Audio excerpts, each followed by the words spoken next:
welcome back for those of you who've been regular visitors, and welcome to the new people.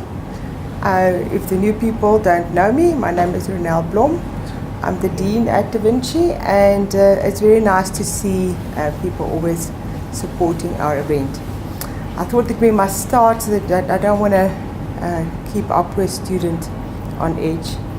But I'd like to particularly say welcome to our alumni, of which Rudy is one. I don't know if there are any others. Yeah, Rudy certainly. Dr. Rudy Phyllis, and our newest addition, Ross Saunders. He's just finished his orals, and he was told that he passed. And so, so it's just now to be capped, and then he can call himself a master. And I did tell him at the time, I hope that will inspire him to come and do his PhD, and here he is. So that looks good. Welcome, Ross. Okay, so I really take great pleasure in this afternoon in introducing our first speaker, our student speaker, Anthony Mzwandile Anthony Markey. Is that all right? Was that okay? That's okay. That's okay. Now, I would like to make a special mention of Anthony because his CV is really quite inspiring. He started in 1987 as a petrol attendant, and then became a driver messenger at the CCMA, then an interpreter, then a commissioner, then a chief industrial relations officer, and then from there on into the mines. And at the moment he's working at Evander Gold Mines, and he's now manager human resources. And I just thought that goes to show that it can be done. And he is busy with his PhD. He's just started. He's quite nervous, so we'll be sympathetic. But he's now on his second chapter literature review, and so let's be sympathetic and give some support. So a special welcome to Anthony this afternoon. Can we please welcome him? The floor is yours. Okay, thank you very much. Okay, as everyone has seen, the topic of my research is testing the perceptions of the effect of the mining charter within the gold mining industry. Now, I work at Evander Gold Mine, as already stated, and Evander Gold Mine is a member of the Chamber of Mines, which is also part of the gold mining industry. Okay, basically what I've done so far, I've started with the background to the study, and basically the study is about the elements of the mining charter, which is ownership, mining community development, employment equity, human resource development, and I've also touched on the mining professional bodies. These days when you work for a mining charter, it's like you're working for a government department, because the HR there, you do a lot of things, a lot of reporting, and communities are much more involved in your daily work. So sometimes it is. I found it, necessary that I should go in and research and see, what are the challenges facing that area. Now, the problem statement of my research basically is with regard to the Mineral Processing Development Act, which was passed in 2002. It had a 10-year target on compliance of the mining houses to the mining charter, and that started from 2004 up to 2014. Now, basically, my research is just to look at, in the 10 years, what has happened in terms of compliance, and just also to test the perceptions of the players in the gold mining industry as to what are their perceptions of compliance to the mining charter. Like I indicated, we deal with these issues on a daily basis, community unrest, unions. So I thought that it might be a good idea for me just to go in and zoom in and see what can come out. And then the research questions is basically about the relationship, how it is created and maintained in the industry, which is now the stakeholders, and also to understand the challenges with regard to compliance to the mining charter, if there are any. Maybe they are not, we don't know. And then to review literature around, the mining charter, and also look at what is the effect of the mining charter within the communities on employment equity, migrant labor, and also sustainable economic development. In terms of the rationale of the study, just page here.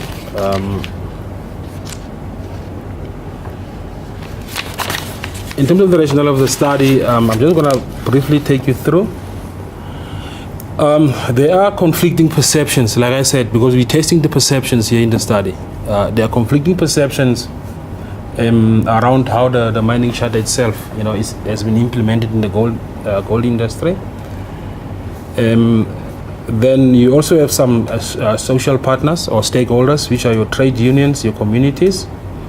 And you want to look at, what are their perceptions of the mining charter.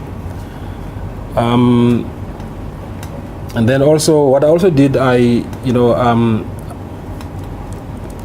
I'm going to do is that the study is important because I also want to benchmark with other countries. I know mining is a very unique industry, but I mean, areas like human resource development, employment equity, and mining and community development, are common areas in other countries, just to benchmark with those countries as to what is happening in those areas. And I've chosen countries: Australia, Canada, America, France, Ireland, Malaysia, Japan, China, Singapore, South Korea, India, Sri Lanka, Norway, and Finland.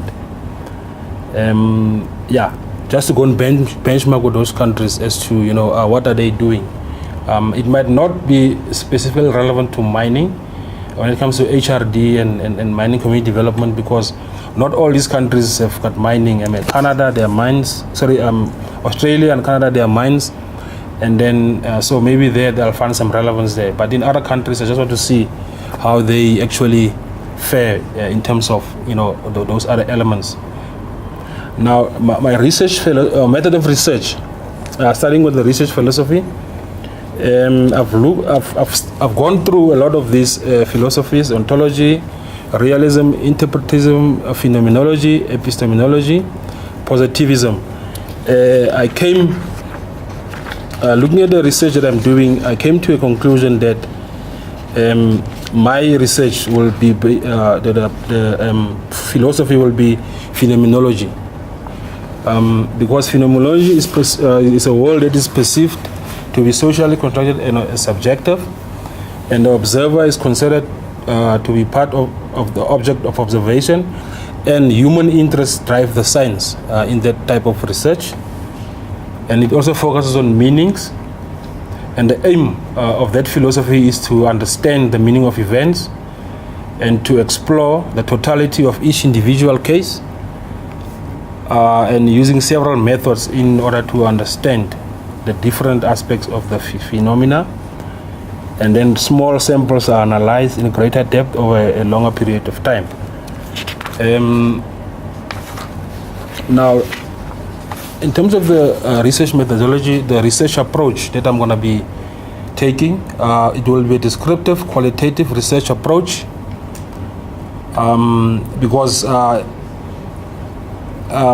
it's qualitative research is research findings that are not arrived by means of statistical analysis.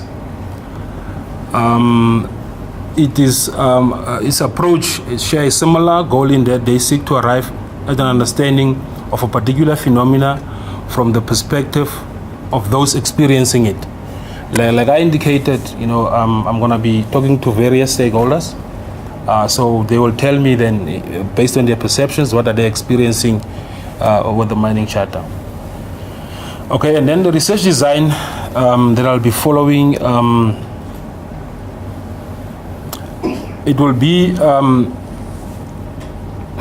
it says that the final major research design and methods it will flow conceptually and logically from all that has gone before.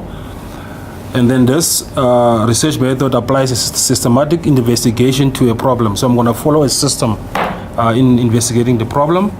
And then the research question or phenomenon, I'll be using certain socially accepted principles as indicated from my phenomenology philosophy. And then basically the organization, like I stated earlier, it would be the Chamber of Mines, of which my mind also is a member of the Chamber of Mines. And then I'm gonna be, also doing my research around the Chamber of Mines with its it's got various stakeholders like the unions. So basically, I've just also gone through and described what type of an organization the Chamber of Mines is. I went into the history of the Chamber of Mines, and then also went through and looked at the members of the Chamber of Mines. And I went on to look at what kind of metals they are producing, like your base metals, gold, platinum. And then my target population, like I indicated, I said it, the one is the Chamber of Mines and the communities and the trade unions. I'm not sure about whether I'm going to be including the government departments, but I think I should, because they are the ones who are actually leading in the implementation of the charter itself. They're the ones who are managing the scorecard of the mining charter. And then my sampling techniques, it will be non-probability sampling and purposeful selection. It is to understand the phenomena and not to represent the population. This selection is information-rich cases for intensive study will also be used. And the sample, like I said, it will be the Chamber of Mines, the trade unions, and the communities, and my question mark is the government departments, which I still need to include. For me, is to decide at what level I must include them. Will it be provincially or nationally, or but I still have to make a decision. And then the data collection method will be done by in-depth interviews, key informant interviews, observation, and then focus group discussions, and if necessary, case studies. And the data collection instrument, I will be using interview guides, structured, open-ended schedules. And then this guide makes the interviewing more systematic and more comprehensive. The data analysis techniques, coding, I will use coding, and then this data will be displayed, and then I will be developing an hypothesis, and then I will be verifying the data reduction. All the steps will be to getting the big picture and interpretation. And then my next subject then is the division of chapters, and then now as stated by when I was introduced, I'm actually now on chapter 2 on the literature review. So far, what I've done, I've looked at the global trends in human resource development, and I've started with South Africa, and I went through and looked at what the policies are with regard to the human resource development way back from the 1970s up until now. And then I've gone and looked at economic policies linked to our human resource development, what was the plan before. And I've gone and looked at the Mining Qualification Authority, which is very important because in the mining industry we use the Mining Qualification Authority. And then I've gone further and then look at the Mining Qualification Authority's sector skill plans, and then the mining professional bodies. And just one country that I've started, I think I did internationally. I went into the HRD of Canada, under human resource development. I went and I looked at the human resource development in Canada. It's not that different from ours. It's the same when you look at the structures, but here and there are differences. And then I also look at their strategies. And then I went on to look at where I am now. I've started to look at the HR human resource development of the USA. I haven't gone further with that one. I'm still, at the early stages. And I've also looked at when it comes to employment equity. There I did a lot of work. You're looking at other countries, what the trends are. Look at the USA. Basically, I've looked at all those countries I've just mentioned: America, Canada. So I've done that. The EE global trends I've done. So I'm busy now with the human resource development. Okay, so yeah, that's where I am now. It's quite the literature review is quite challenging because I have to do a lot of research, but I'm actually gaining a lot of knowledge out of that in terms of benchmarking with other countries, especially in the West. Yeah. Okay. It'd be interesting to see what happens when you go to the East. Singapore, Malaysia. Yeah. But it's quite interesting. Yeah. It's quite interesting. Excellent. Yeah. Okay. Thank you very much. Questions, comments? Yeah, over here. Yeah, just in terms of your initial research, what are you finding? What are the trends in terms of how South Africa, the particular issues relating, to the topic? How you find trends with regards to the mining charter and the gold sector? Yeah, as indicated, not many of the countries are gold producing countries. So I haven't, like for instance, I haven't started because the one element that I think I will be able to get to that will be when I deal with, because one of my subjects would be ownership. So when I go into ownership, then I will be able to compare with other countries and go down. I mean, sorry, to clarify, in terms of where South Africa is going, because you currently dealt with South Africa, the development thereof, obviously you feel that there has been an improvement, obviously, in the South Africa sector, not benchmarking necessarily with other countries, your initial research on South Africa. Yeah. Look, South Africa has made a lot of strides when it comes to the mining charter. And when you look around in other countries, you don't find a process like the mining charter. South Africa is very unique because in South Africa you get a lot of charters, you get a financial charter, you get many charters in all the industries. So South Africa has moved quite a bit when it comes to the charters. So I don't know why that happened, but I think also it's because of historical developments. Yeah. But I think South Africa is very unique because some of these countries have been there for many years, and a lot of things in our country are just starting.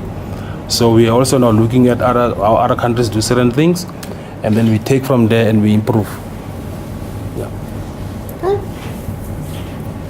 Are there specific areas in the mining charter that you've identified that you think can cause misperceptions? Yeah, I think,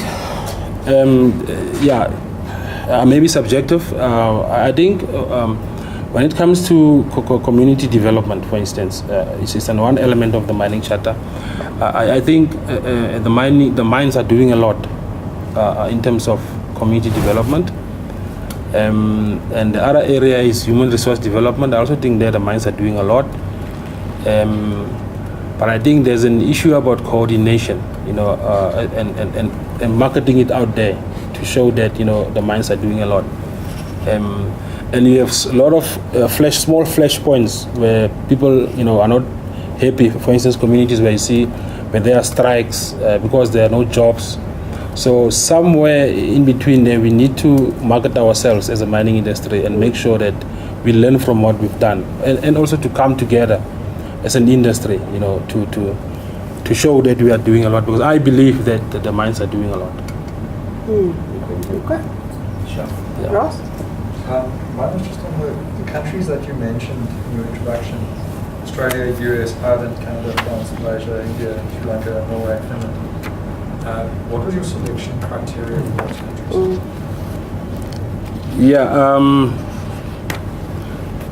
I didn't have a selection criteria, to be honest. I just looked at, for instance, Australia. I know there are mines in Australia.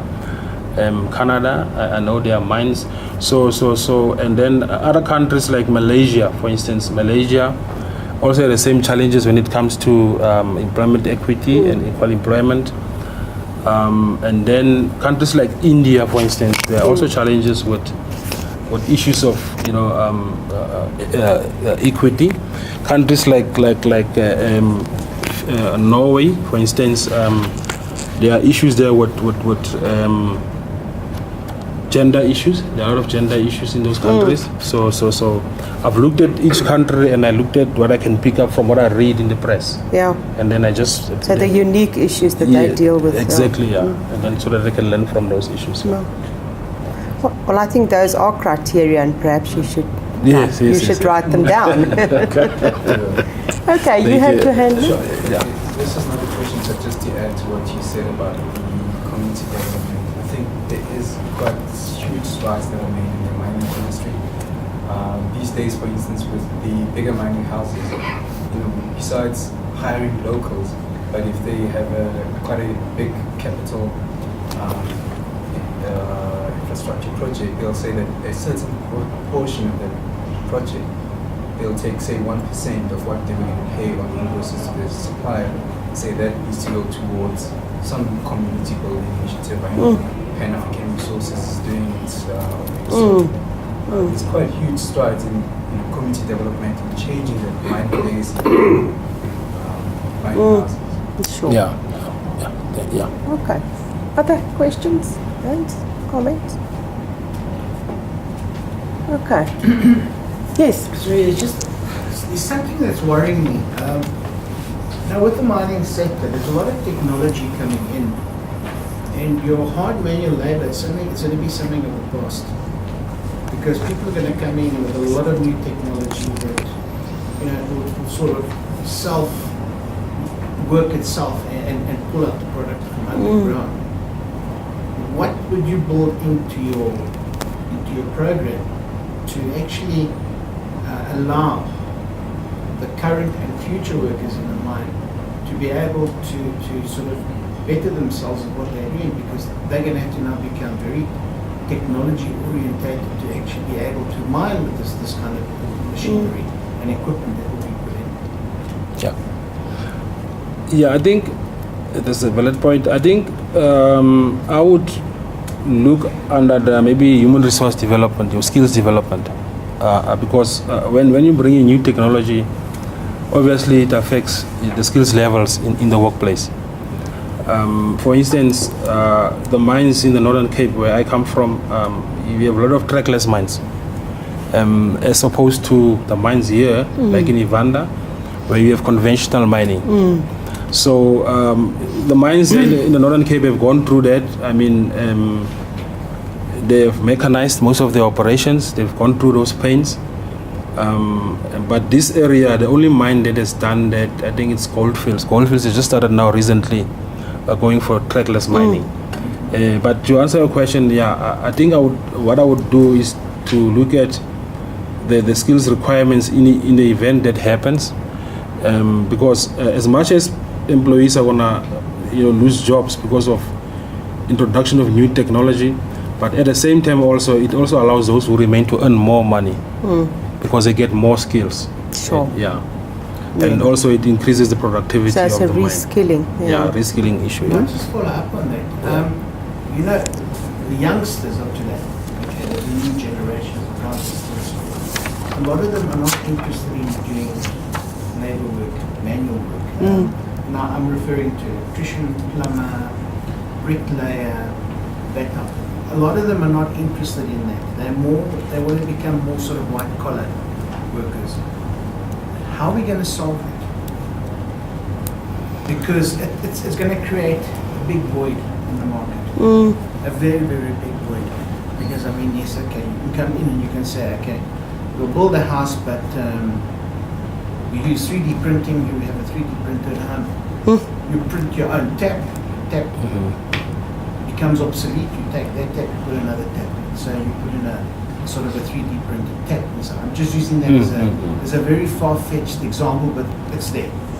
I mean, a lot of guys are now using 3D printers to build parts for airplanes, so they're not ordering them, they're actually making them there and then when they need it. So how are you going to cater for that? Because you're not going to get the workforce coming in to do that kind of work as well. Apart from the fact that you're going to, because of mechanization, you're going to lose a lot of the staff to come and do that kind of work.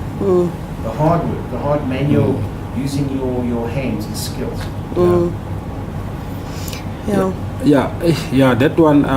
If you look at the mix of skills in mining, you get mining, you get engineering, you even get IT, you even get HR. So mining is got a mix of skills in the same place.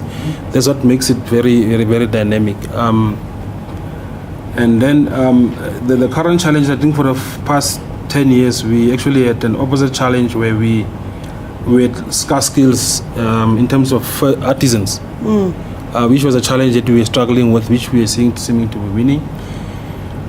But when it comes to the white collar workers, the only way we can do it is just to increase our quotas when it comes to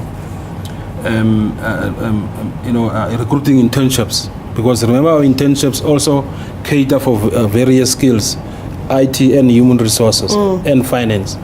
So I think there's as a miner, as an industry, we can just increase that and make sure that we attract the youngsters to show an interest into that, so that we can close that gap.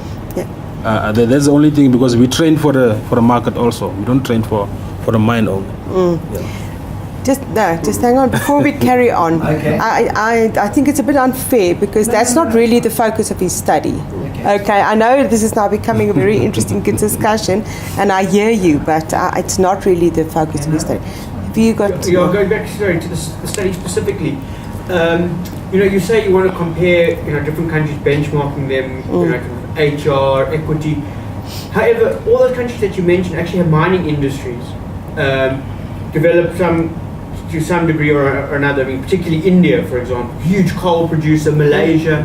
Would it not be? Do you not think it would be better to actually look at their mining charters, their codes within those specific jurisdictions, and benchmark them one with the other? Do you not see that actually, just comparing general industry? I understand why you want to do that, but since they do exist, mining industry in those particular locations, it would probably be fair, to benchmark one with the other. Can I help maybe? Sure. I'm a supervisor. I think the first thing Anthony set out to do was to find out, before you validate the mining chart itself, is it the right concept? So that's what they set out to do, is what have the other companies done, developed versus developing, and so on and so forth, before getting into the mining charter elements itself. So the benchmarking wasn't really the main thrust of the study. No, sure. It's just to establish That's one part of it. And then obviously then gone into details into that. Yeah, so the But as I benchmark, said, the benchmarking is really part of his literature. Correct. Okay. That's correct. So it's not actually a particular focus on the mining charter, benchmarking it with other jurisdictions. It's about the mining charter, saying, well, what did the rest of the world do? Was the mining charter the right thing to start off with? And if it is, then it's worth exploring whether the elements within the mining charter have delivered, or what's the perception thereabout. But there's certainly scope to benchmark one with if there exists. I mean, surely. Yes. Sure. So for instance, in some of the literature research that is mentioned, and this will be my last, he's highlighted that in certain countries they might not have had exactly the same problem, but that's how they went about resolving it. And how does that world-class country compare whatever the solution was to a mining charter model? So then the charter maybe got a tick And some places where it's extremely developed, but they didn't even have a structured approach. Yeah. Okay. Are you familiar with Lesem and Schiefer's work? No. Maybe you should look at that. If you're looking international, they've compiled a book, I think it's available at the Vincent, of the North, East, South and West principles. Yes. Okay. And it might be interesting to compare your charters of different areas to the underlying principles. That's a good idea. Okay. Of those So areas. it's Lesseman? Lesem and Schiefer, I'll give you the details. Okay, okay. Thank you. Thank you. Yes, that's not a bad idea. Yes, yes. Okay, would you mind if I abuse the chair and say a few things? I think that's really interesting, but you know what? I'm a little bit confused about two things. First of all, your title talks about testing the perceptions of the mining charter. Okay, that I understand, and as we talk now, it seems to me that is about that's what it's about as well. But your literature so far is a lot about HRD, and I don't see that. I don't see that, for example, in your title. So, is your study going to be about human resource development in relation to the mining charter, or is it the mining charter and the effects of the mining charter, or not in the system? Yeah. Look, if you look at the elements of the mining charter, it's ownership, HRD, employment equity, mining communities. So my literature review will cover all those areas. Okay. Yeah, it will cover all those areas. Okay. And look at what others are doing out with regard to those areas. Okay. Yes. Yeah. Okay. Yeah. Then I think the mining charter must be the first thing that you discuss in your literature review. Okay. So that is very clear to whoever is reading your text. Okay. That is the beginning. That's your theoretical frame for your literature, if you like. Okay. Right. Because I got lost. I didn't understand. You're talking about the mining charter, but I don't really know what it's about. But then you're talking mostly about HR. Yes. You see. Yeah. Okay. And so that makes it much clearer. Much for me. clearer. Yeah. Okay. And I think it needs to. Well, maybe if it's not only about HRD, your title doesn't really say it yet, what you want to do. But nevertheless, I mean, I think let's just leave it. Right. That was the one thing. The other thing is maybe just a comment, not so much a question, is we must be careful how we use language in research, okay? Because if you talk to me about something like descriptive qualitative, then there's a clash in my head, okay? Because descriptive for me is quantitative. It's not qualitative. Okay. You see what I'm saying? I see what you mean, yeah. There's a term that we use, there's a descriptive analysis, which is related to quantitative design. So be careful how you use the language. You may mean describing, but don't use that term in that way. Okay. And the other one that you used also was hypothesis. We don't use hypothesis in qualitative design. You may work towards developing a theory, but you're not developing a hypothesis that will be tested. There's a difference. So hypothesis is a quantitative design. I think those were my sort of just cautions as to be careful how you use the language. Thank you very much. All right. Any other comments, questions? Just a comment from my side. I've worked with Anthony, and I think this is a good thing because it almost catapulted. Yes. Very well. Yes, good. True. In a month, he's almost become a different person. That's true. There's nothing like the pressure. No, that's excellent. Now I'm very glad that it does. Yeah. Thank you. Okay, I'm very glad that it's energized you. It's worth doing. Yeah, I did that. It's hard. Yeah, it is. But it's worth doing. Okay. Thank you. Okay. All right. Thank you then for that, Anthony. Thank you. We can give him a hand.